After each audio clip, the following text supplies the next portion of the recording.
નમસ્કાર, આપ જોઈ રહ્યા છો સ્પાર્ક ટુડે ન્યૂઝ। અમરેલી જિલ્લાના ભાજપની ટીમ તથા અમરેલી શહેર ભાજપની ટીમ તથા આગેવાન દ્વારા મૌન ધરણા કાર્યક્રમ યોજવામાં આવ્યો। કોંગ્રેસના રાષ્ટ્રીય અધ્યક્ષ મલ્લિકાર્જુન ખડગે કેરળની એક ચૂંટણી સભામાં ગુજરાતીઓ વિશે અભદ્ર વાણી વિલાસ કરી ગુજરાતીઓને મૂર્ખ અને અભણ કહ્યા તેના વિરોધમાં અમરેલીના રાજકમલ ચોક ખાતે અમરેલી જિલ્લા ભાજપની ટીમ તથા અમરેલી શહેર ભાજપની ટીમ તથા આગેવાન દ્વારા મૌન ધારણા કાર્યક્રમ કરીને વિરોધ પ્રદર્શન કરવામાં આવેલ હતો, જેમાં મોટી સંખ્યામાં કાર્યકર્તા ભાઈ બહેનો ઉપસ્થિત રહ્યા હતા। જે નિવેદન બદલ ગુજરાતીઓની જે નિંદા કરી છે, ગુજરાતીઓની જે અવગણના કરી છે અને ગુજરાતીઓને જે મૂર્ખ કીધા છે, એના માટે થઈ અને ભારતીય જનતા પાર્ટીના દરેક કાર્યકર્તા એ નારાજગી વ્યક્ત કરવા માટે થઈ અને આજરોજ જિલ્લા સ્તરનો એક કાર્યક્રમનું પણ આયોજન થયું હતું, જેમાં કાળા કલરની પટ્ટી બાંધી અને મૌન ધરણાનો એક કાર્યક્રમ રાજકમલ ચોક ખાતે આજે રાખવામાં આવ્યો હતો, જેમાં મોટી સંખ્યામાં જિલ્લાભરમાંથી કાર્યકર્તાઓ ઉપસ્થિત રહ્યા હતા। તેમજ આવતા 2 દિવસની અંદર મંડળ સ્તરે પણ દરેક કાર્યકર્તાઓ દ્વારા આ કાર્યક્રમ થવાનો છે અને ખડગેજીના જે આ નિવેદન બદલ દરેક કાર્યકર્તા રોષપૂર્ણ રીતે આનો વિરોધ નોંધાવે છે અને રોષપૂર્ણ રીતે ધરણાનો કાર્યક્રમ કરવાના છે। કોંગ્રેસના રાષ્ટ્રીય અધ્યક્ષ મલ્લિકાર્જુન ખડગે 2 દિવસ પહેલાં કેરળમાં ચૂંટણી પ્રવાસ દરમિયાન એક ચૂંટણી સભામાં ગુજરાતીઓ વિશે કરવામાં આવેલ અપમાનજનક નિવેદનને હું એક ગરવા ગુજરાતી તરીકે અને ભારતીય જનતા પાર્ટીના કાર્યકર્તા તરીકે 6.5 કરોડ ગુજરાતીઓ વતી આ ઘટનાને વખોડું છું અને કડક શબ્દોમાં નિંદા કરું છું। કરોડો ગુજરાતીઓને અભણ અને મૂર્ખ કહેવા એ માત્ર એક શબ્દ નથી, પરંતુ 6.5 કરોડ ગુજરાતીઓના સ્વાભિમાન પર સીધો પ્રહાર છે। કોંગ્રેસે આ ગુજરાતીઓ સાથે કોંગ્રેસને કંઈક વાંધો છે અથવા તો એમના વિશે વારંવાર આવા અઘટિત શબ્દનો પ્રયોગ કરે છે, તે કોંગ્રેસની એક ખરાબ માનસિકતા છતી થાય છે। કાંઈક ગુજરાતીઓ બુદ્ધિ વગરના કે બુદ્ધિ ક્ષમતા વિનાના કે દેશપ્રેમ વગરના નથી। ગુજરાતીઓમાં પ્રખર દેશપ્રેમ અને પ્રખર બુદ્ધિ ક્ષમતા દેખાય છે, પરંતુ આ કોંગ્રેસને દેખાતી નથી। ગુજરાતની ધરતી ઉપર એવા વિશ્વના મહાન માનવોએ જન્મ લીધો છે, એમાં વિશ્વના અગ્રણી હરોળના એક મહામાનવ એટલે મહાત્મા ગાંધી અને બીજા લોખંડી પુરુષ સરદાર વલ્લભભાઈ પટેલ, જેણે દેશની આઝાદી પછી આ દેશને એકત્ર કર્યો। આ અપમાન આ 2 મહાન ગુજરાતીઓનું પણ છે। વર્તમાન સમયમાં એવા જ આ ધરતીના 2 મહાન વ્યક્તિઓ વડાપ્રધાન શ્રી નરેન્દ્રભાઈ મોદી અને ગૃહમંત્રી શ્રી અમિતભાઈ શાહ પણ આપણા ગરવા ગુજરાતીઓ છે। વર્તમાન વૈશ્વિક સ્થિતિ આપણે બધાને ખબર છે કે છેલ્લા 40 દિવસથી વૈશ્વિક અસ્થિરતાની વચ્ચે પણ એમણે અડગ નેતૃત્વના કારણે આપણા દેશને મજબૂત સ્થિતિમાં રાખીને કોઈ પણ મુશ્કેલીઓ પડવા દીધી નથી। ત્યારે આ ગુજરાતીઓનું જે અપમાન છે એ નરેન્દ્રભાઈ મોદી અને અમિત શાહનું પણ અપમાન છે। ગુજરાતની ધરતીમાં ઉદ્ભવેલા નેતૃત્વ આજે દેશને વૈશ્વિક ઓળખ અપાવી છે, ત્યારે કોંગ્રેસ પાસે કોઈ નીતિ નથી, નિયતિ નથી, નેતૃત્વ નથી અને કોંગ્રેસ બોખલાઈ ગયેલી છે।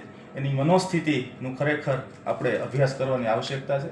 કોંગ્રેસના નેતાઓને હું કહું છું કે આપના રાષ્ટ્રીય નેતાઓની મનોસ્થિતિનું ખરેખર કોઈ પરીક્ષણ કરાવવાની આવશ્યકતા છે।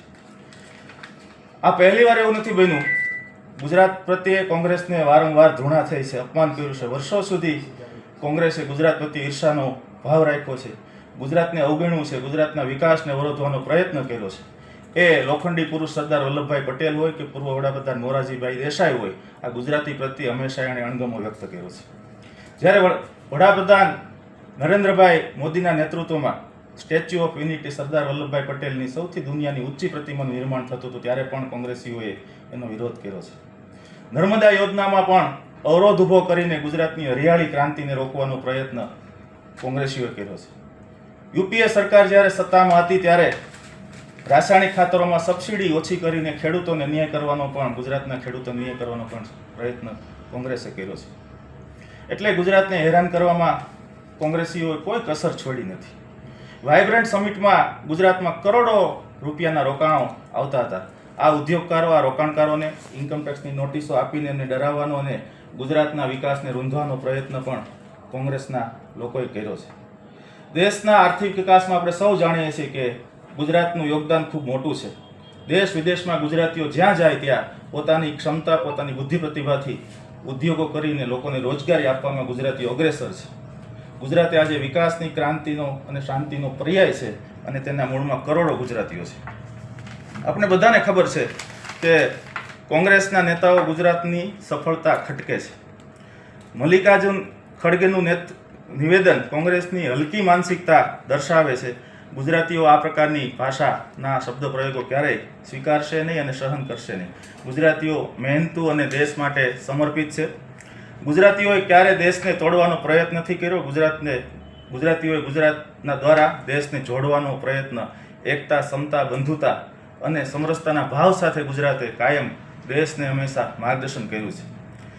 આ દેશ અને વિશ્વમાં જ્યાં જ્યાં ગુજરાતીઓ છે ત્યાં ત્યાં તેમના સ્વભાવ, તેમના પરિશ્રમ, તેમની બુદ્ધિ ક્ષમતાના કારણે વેપાર અને રોજગારનું સર્જન કરીને લાખો કરોડો લોકોને ગુજરાતીઓએ નોકરી આપી છે. શું આવા ગુજરાતીઓને મૂર્ખ, અભણ કહેવા યોગ્ય છે? આજનો સમય વિકાસ, ગૌરવ અને એકતાની સાથે આગળ વધીને દેશની પ્રગતિ કરવાનો છે, ત્યારે કોંગ્રેસના આવા વિભાજનકારી નિવેદનો આપી કોંગ્રેસ પોતે શું સાબિત કરવા માગે છે? આ રાજ્ય દેશનું વિકાસ મોડેલ છે. જ્યાં સ્ટાર્ટઅપની સંસ્કૃતિની, ઔદ્યોગિક પ્રગતિનો વિચાર કરીએ ત્યારે ભારતની અર્થવ્યવસ્થામાં ગુજરાત કરોડરજ્જુ સમાન છે.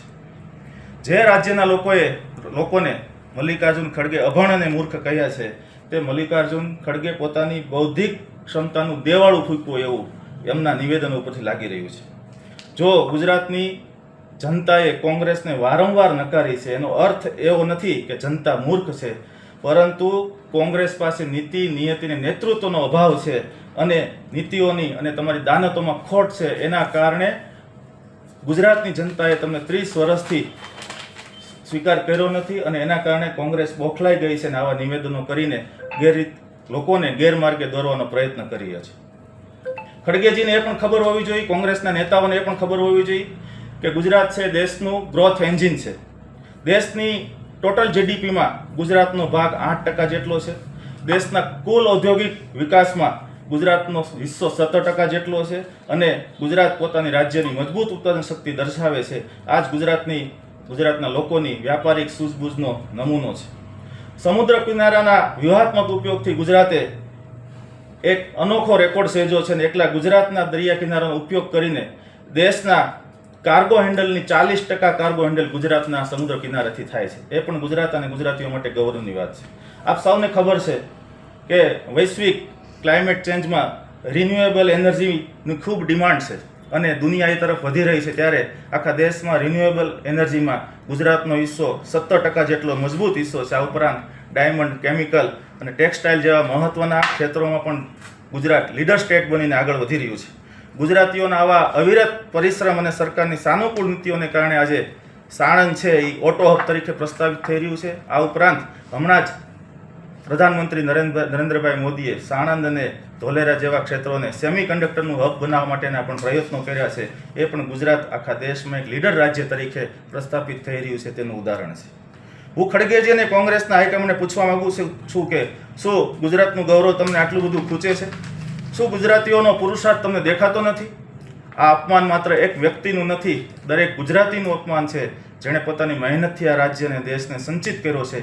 કોંગ્રેસે આ અહંકારની ભારે કિંમત ચૂકવવી પડશે અને જો કોંગ્રેસીઓને અપમાન ન દેખાતું હોય અથવા તેમની સાથે સહમત છે કે શું, હું પૂછવા માંગુ છું, અને સહમત નથી તો કોંગ્રેસના રાષ્ટ્રીય નેતાઓ અને ગુજરાતના કોંગ્રેસના નેતાઓએ આ ખડગેજીના નિવેદન માટે દરેક ગુજરાતીઓની માફી માગવી જોઈએ. ગુજરાતીઓએ હંમેશા દેશ માટે કામ કર્યું છે અને આગળ પણ કરતા રહેશે, પરંતુ અપમાનનો જવાબ ગુજરાતીઓ ખૂબ મજબૂતાઈથી આપશે. કોંગ્રેસની ગુજરાત પ્રત્યેની આ ઝેરેલી માનસિકતાને ગુજરાતીઓ સુપેરે ઓળખી ચૂક્યા છે અને છેલ્લા 30 વર્ષમાં એને બેલેટ પેપરના માધ્યમથી, ઈવીએમના માધ્યમથી એને સુપેરે સારો જવાબ કોંગ્રેસને આપ્યો છે અને 30 વર્ષથી એને સદાથી અગળા રાખ્યા છે. એટલા જ કારણે મને લાગે છે કે કોંગ્રેસની આ માનસિક સ્થિતિ ખરાબ થઈ છે અને આવા નિવેદનો કરીને પોતાની માનસિક ખરાબ સ્થિતિનો પોતે અહીંયા બધા જ લોકોને અનુભવ કરાવી રહ્યા છે. અને જનતાએ 30 વર્ષથી દૂર રાખીને કોંગ્રેસ હવે બોખલાઈ ગઈ છે અને બીજા ખરાબ નિવેદનો કરીને મુદ્દાઓ ભટકાવવાની વાત કરી છે. ગુજરાતની જનતા આવનારી સ્થાનિક સ્વરાજ્યની ચૂંટણીમાં ગુજરાતનો વિરોધ કરનાર કોંગ્રેસીઓને જડબાતોડ મુંહ તોડ જવાબ આપીને આ જે ખડગેજીએ નિવેદન કર્યું છે ગુજરાતીઓ અભણ અને મૂર્ખ છે એનો પરચો આવનારી ચૂંટણીઓમાં જડબાતોડ જવાબ આપીને 28 તારીખે જે પરિણામ આવશે એમાં બતાવી દેશે. પુનઃ હું 6.5 કરોડ ગુજરાતીઓ વતી, હું એક ગરવા ગુજરાતી વતી અને ભારતીય જનતા પાર્ટીના કાર્યકર્તા વતી ખડગેજીએ જે નિવેદન કર્યું છે કે અભણ ગુજરાતીઓ અને મૂર્ખ છે એનો કડક નિંદા કરું છું અને એનો વિરોધ કરું છું.